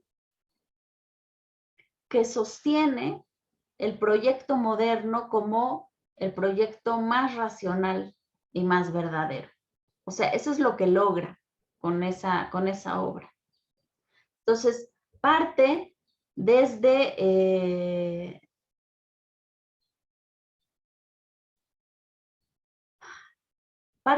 la idea de expresar qué es la verdad, ¿no? Y expresando lo que es la verdad, la va a ir ligando con una visión de Dios. O sea, porque ¿qué es lo verdadero? De hecho, tiene una cita así que lo dice de manera textual Hegel, ¿no? Dice, ¿cuál es el objeto de nuestra ciencia? Dice, el objeto es Dios. Porque Dios es la verdad y solo Él lo es. O sea, ese es el contenido de la verdad. Entonces, ¿qué es lo que entendemos por Dios? Ahí está todo el debate. Así de simple y así de sencillo. Entonces, el Dios de Hegel, ese es el que hay que tener muy clarito en qué consiste. Y va a coincidir con el Dios de la modernidad. Y eso Marx lo entiende muy bien. Y por eso, dice Marx, lo que hay que hacer es invertir esa ciencia de la lógica, ¿no? O sea, es invertir esa dialéctica porque no podemos partir de ese Dios, o sea, de esa visión trascendental. Si partimos de ese Dios, lo que vamos a producir es una ciencia como la que tenemos, la moderna, ¿no? De separación sujeto-objeto. Entonces, ahorita sería largo meternos, ¿no? En cuál es el contenido de ese Dios protestante, ¿no? Hegeliano, moderno.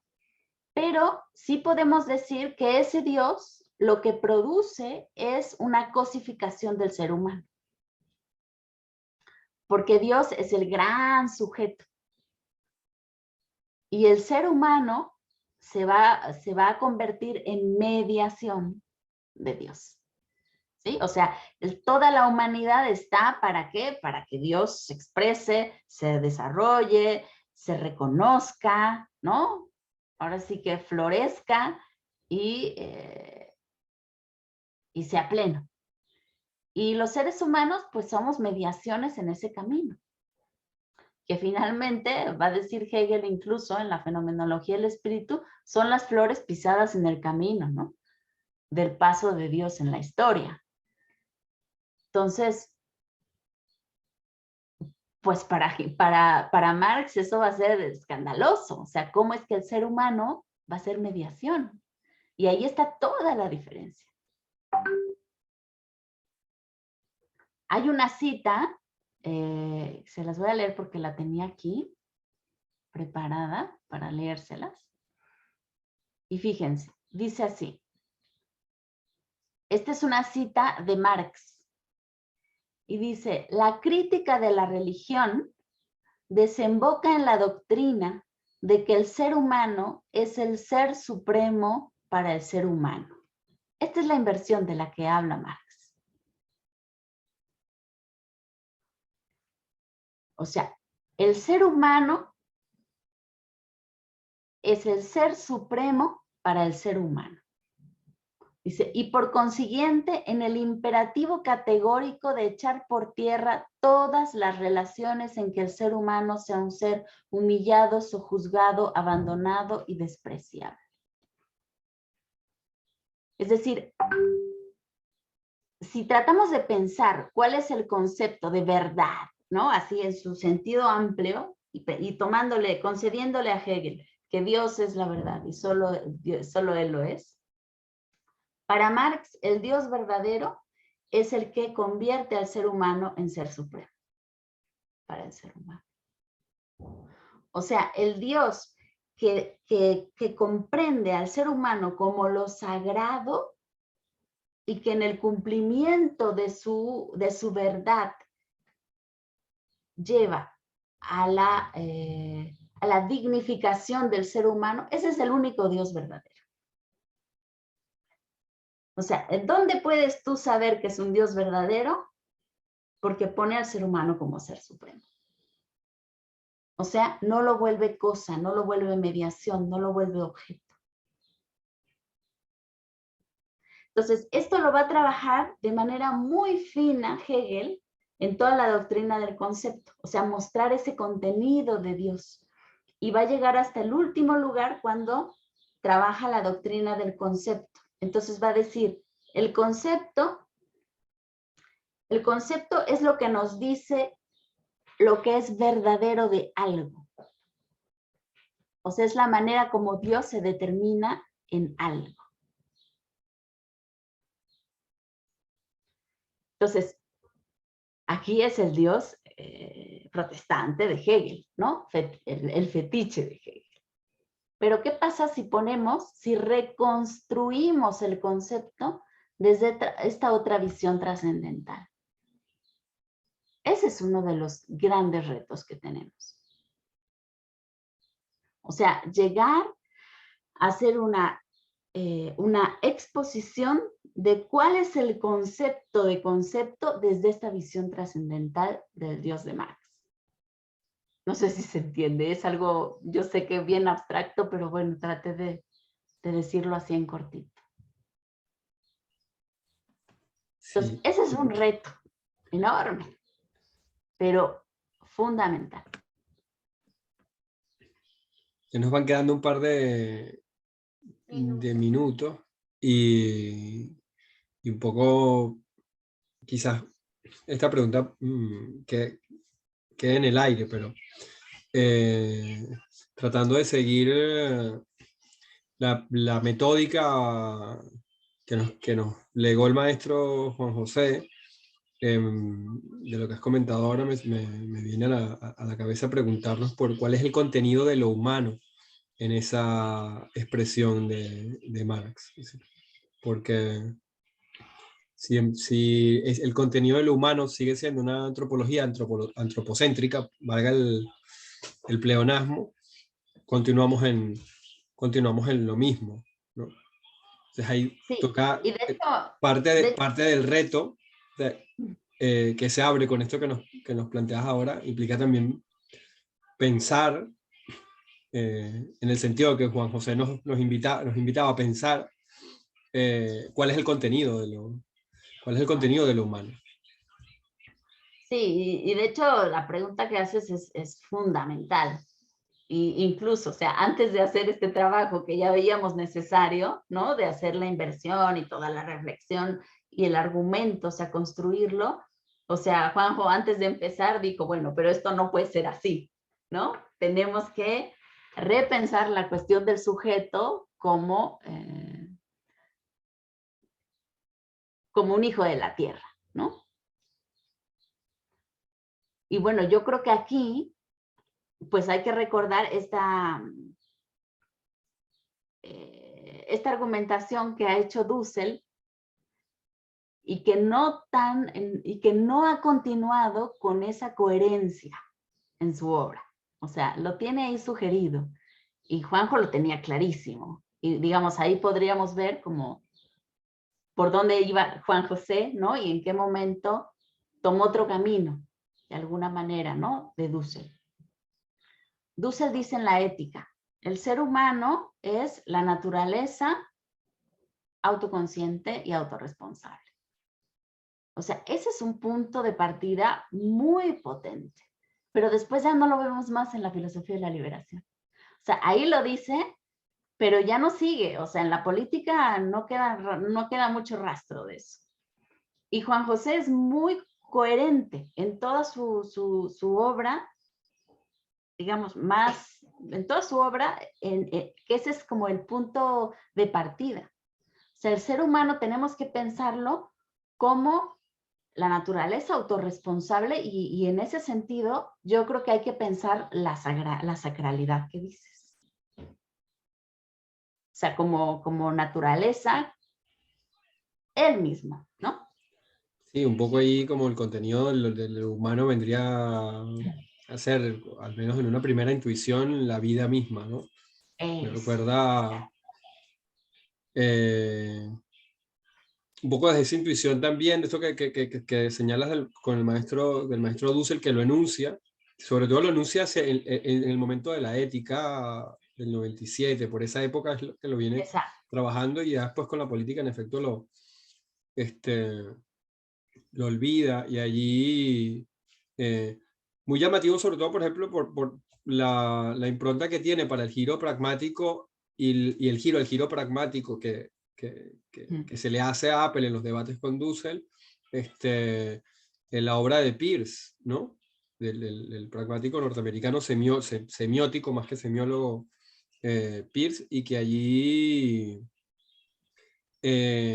hay todo un camino de trabajo, por ejemplo, en lo que se llama la zoosemiótica y la semioética, que paralelamente al desarrollo de la filosofía de la liberación se trabaja desde el sur de Italia, por ejemplo, y gente como Augusto Ponzio o Susan Petrelli, que juntan la zoosemiótica con la semioética, justamente para, a mi manera de ver, sin conocer la filosofía de la liberación, a dar algunas pistas que nos permitirían desde la filosofía de la liberación entrar en diálogo con el sur de Europa, ¿no? Volviendo a eso que comentaba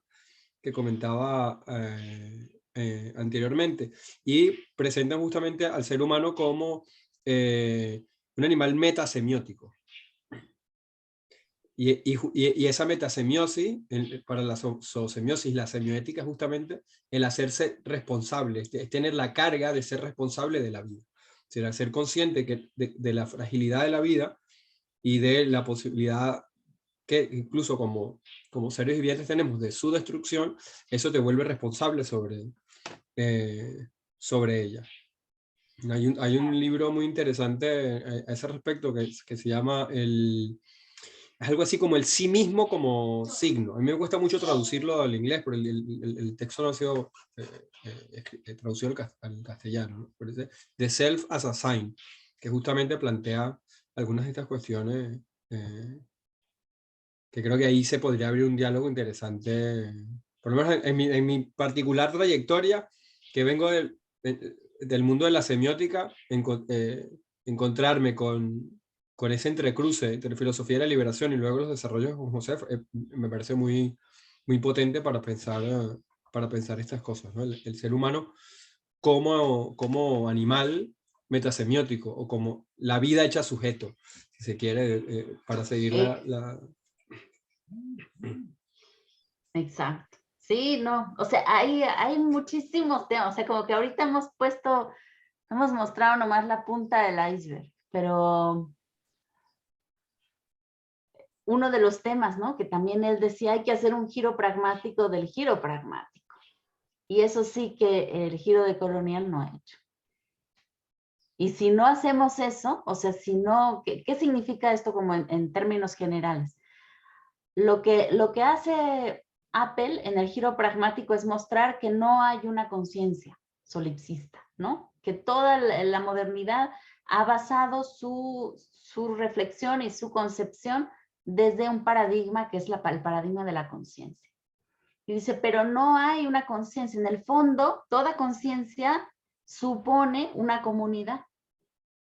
No hay una conciencia que esté pensando solitita, sino que hay una comunidad, y ahí, en esa comunidad en donde se da la comunicación, esa comunicación implica una ética. O sea, hay una normatividad. O sea, si, por ejemplo, si yo no supongo que ustedes creen lo que yo les estoy diciendo, que creen que tengo pretensión de verdad en lo que les estoy diciendo, no tiene sentido nuestra comunicación. O sea, si todos pensamos que todos nos engañamos, pues se acaba el diálogo, ¿no?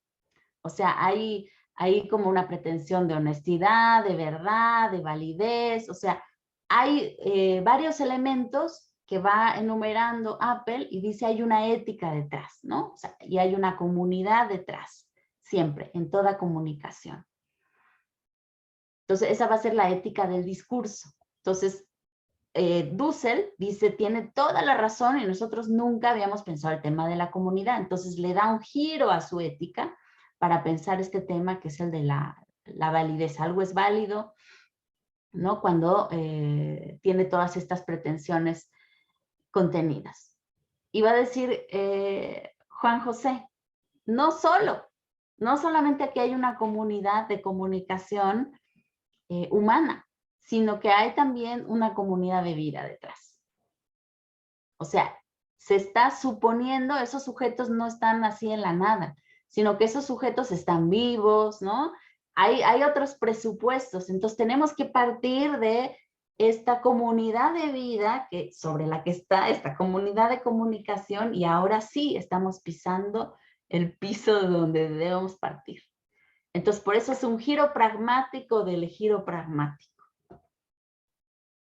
Y bueno, en fin, o sea, hay un montón de tareas, igual y nada más un poco se las enumero, ¿no? Este de ser humano es vital, pero también la cuestión de hacer una crítica de la razón, una crítica de la racionalidad de la vida. Y bueno, habría que abundar bastante en lo que eso significaría. Reflexionar sobre el método, ¿no? El método de la ciencia crítica, que también pues hemos trabajado bastante el tema. La filosofía de la historia, de la liberación, que también hay que poner en perspectiva la historia que está contenida en la obra de Dussel, ¿no? Que todavía tiene algunos rasgos de modernidad. La visión comunitaria dentro de la política, la filosofía del derecho comunitario, en fin, o sea, hay muchos temas en los cuales tenemos que ir profundizando, pero desde esta perspectiva. Por eso me quise primero detener como en la mirada que tenemos que afinar para poder entrarle a estos temas. Porque si no tenemos esa otra mirada, entonces vamos al final a recaer en el paradigma de la modernidad. Pero bueno, creo que esto podríamos hacer varios cursos sobre el tema. Sí. Muy Sí. gustosa. Allí a mí siempre, para ir terminando, siempre me gusta decir que si Descartes hubiese sido maya, hubiese sido imposible que dijera yo pienso, luego existo, ¿no? Tenía que haber dicho existo, luego, luego pienso, ¿no? Quizás ahora con más claridad, estamos vivos y luego pensamos, o vivimos y luego, por lo tanto, que además ese de luego, yo no sé mucho de latín, pero ese luego es también una traducción ahí un poco engañosa, ¿no? Porque es por lo tanto, el ergo, ¿no? Entonces estoy vivo, por lo tanto, pienso. De verdad, muchas gracias a Katia por acompañarnos. Ha sido realmente un cierre magistral y hermoso poder compartir contigo, y esperamos poder seguir este diálogo en futuras ocasiones y tratando estos temas y abriendo más tareas, poniéndonos más tareas que ya no son suficientes y vendrán seguramente muchas más en la medida en que sigamos trabajando y profundizando en estos temas, ¿no? Como decía Juan José, en la medida en que nos interpela la realidad y lo gravísimo, como él siempre nos decía, y lo gravísimo de la realidad de este presente tan convulso y tan complejo que nos está tocando transitar, ¿no? Con la seguridad de que avanzamos hacia esa comunidad transmoderna, esa comunidad de vida transmoderna. De verdad que muchas gracias y hasta una nueva oportunidad. Gracias a todas y a todas los que han seguido el curso y pues tienen nuestros correos, seguiremos en contacto para cualquier otra iniciativa, cualquier incluso cuestión que quieran proponer también. Tenemos este espacio a la orden para todos y para todos ustedes, para hacer las actividades y construir las redes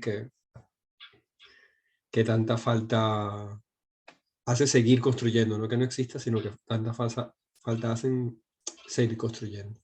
Así que, pues nos vemos. Un abrazo para todos y todas. Hasta la próxima.